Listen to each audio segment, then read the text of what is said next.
Shalom, perkenalkan nama saya Clariani Sriningsih Sipayung, usia saya 19 tahun. Saya kuliah di Universitas Sumatera Utara, jurusan Sastra Indonesia, Fakultas Ilmu Budaya Stambuk 2020. Di sini saya ingin menjelaskan prospek kerja dari tamatan sastra Indonesia. Banyak sekali orang-orang yang menganggap atau menyepelekan jurusan ini. Banyak juga pertanyaan di luar sana. Tamatan dari sastra Indonesia mau jadi apa sih? Enaknya di sastra Indonesia. Nah, kita sebagai bangsa Indonesia sudah pantas dan selayaknya kita mencintai atau membudayakan atau menggali lebih dalam lagi bahasa negara kita, yaitu bahasa Indonesia. Kan wajib sih kalau misalnya jika kita bangsa Indonesia atau anggota negara Indonesia mencintai bahasa kita sendiri. Kita bisa di sastra Indonesia ini kita dituntut untuk menggali atau berusaha bersikap yang sopan, bertutur kata yang sopan, yang tidak menggunakan bahasa gaul atau tidak yang bertele-tele. Adapun prospek kerja dari jurusan sastra Indonesia yaitu yang pertama, sebagai penulis novel. Jika kita memiliki kemampuan dalam bidang menulis, membaca, bahkan bercerita, profesi ini sangat cocok untuk kita ambil. Kita bisa menciptakan sebuah karya cerita atau karya tulis ke dalam sebuah buku, dan buku ini bisa kita perjualbelikan ke kalangan masyarakat sehingga masyarakat bisa menikmati hasil karya yang kita buat ini. Adapun perkiraan gaji dari profesi ini yaitu sekitaran 2 juta per bulannya. Yang kedua yaitu sebagai guru bahasa Indonesia. Guru bahasa Indonesia di sini kita dituntut untuk menguasai sedikit banyaknya sebuah kosakata yang baku.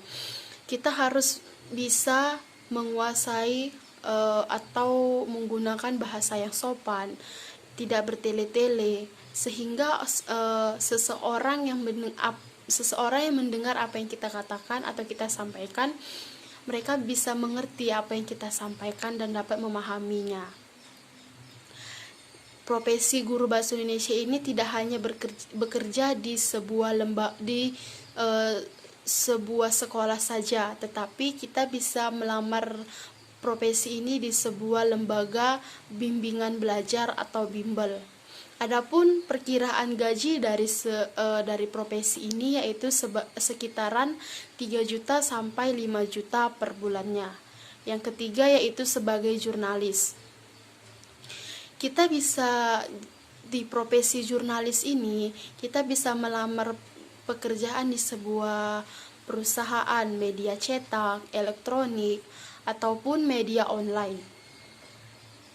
Untuk menjadi jurnalis yang hebat, kita perlu memiliki kemampuan yang sangat bagus dalam menulis berita, menggunakan bahasa Indonesia yang bagus, menggunakan bahasa Indonesia yang baku, tidak bertele-tele, atau sehingga apa yang kita tulis, apa yang kita buat ke dalam berita yang kita tulis itu orang lain bisa mengerti, bisa memahami, atau bisa mencerna apa yang kita sampaikan, sehingga berita yang kita sampaikan itu tersampaikan dengan bagus dan bisa dimengerti.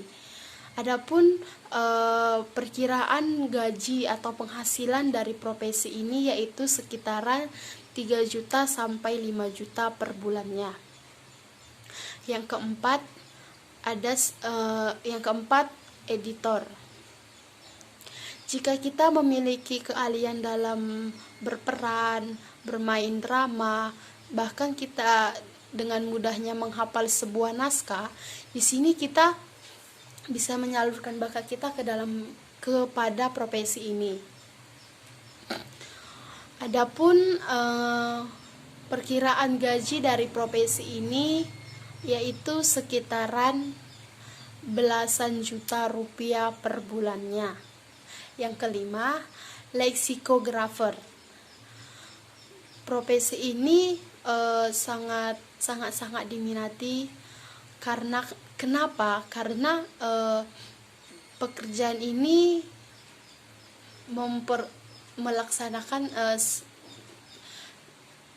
melakukan pengeditan dan menulis kamus-kamus besar. Dalam menulis sebuah kamus, kita harus menggunakan bahasa yang baku juga, sehingga orang lain itu dapat mengerti, dapat memahami apa yang kita buat. Kita tidak di sini tidak boleh menggunakan bahasa yang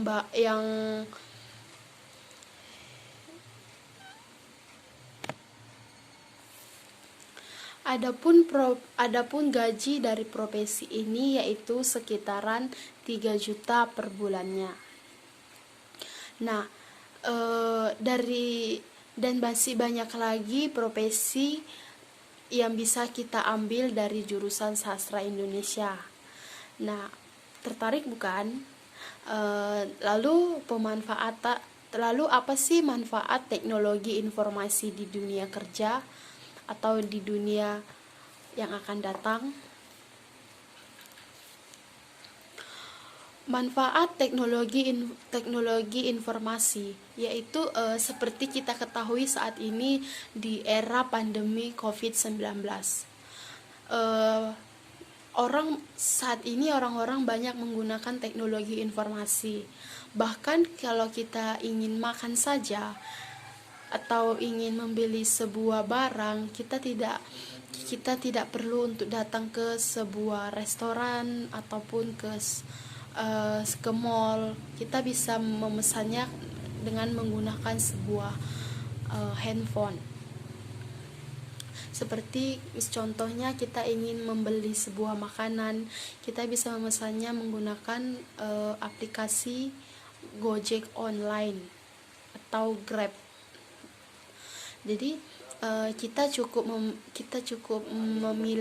memilih makanan yang kita inginkan di aplikasi tersebut dan kita dapat memesannya, dan kita tidak perlu untuk keluar rumah. Kita cukup berdiam diri di rumah. Beberapa saat kemudian makanan yang kita inginkan akan segera diantar oleh driver. Kita hanya menunggu di depan rumah dan kita bisa melakukan pembayaran dengan cara bayar di tempat atau COD atau menggunakan aplikasi lainnya yang secara transfer gitu. Nah, bahkan di zaman sekarang ini semua orang sudah menggunakan gadget atau handphone.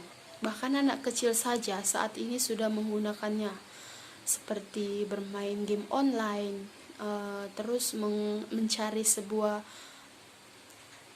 pekerjaan atau tugas, itu mereka sudah menggunakan handphone. Dan kita juga bisa memanfaatkan teknologi informasi ini jika kita memiliki sebuah karya tulis, karya sastra yang saya katakan sebagai profesi penulis cerpen tadi yang di poin pertama. Kita bisa menyalurkan atau membuat karya kita itu ke dalam sebuah internet, sehingga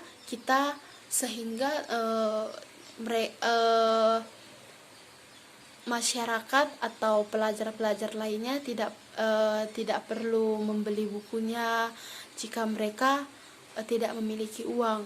Mereka bisa mengaksesnya di internet. Itu sangat-sangat membantu mereka dan kita sangat dan mereka sangat terbantu, dan kita sangat senang untuk membantu mereka yang lagi membutuhkan informasi tersebut. Jadi begitulah prospek kerja dan manfaat teknologi informasi di sastra Indonesia. Cukup sekian yang saya sampaikan. Jika ada kata-kata yang kurang berkenan atau membuat kita atau pendengar merasa, jika ada kata-kata saya yang kurang berkenan, saya mohon maaf dan saya akhiri. Shalom.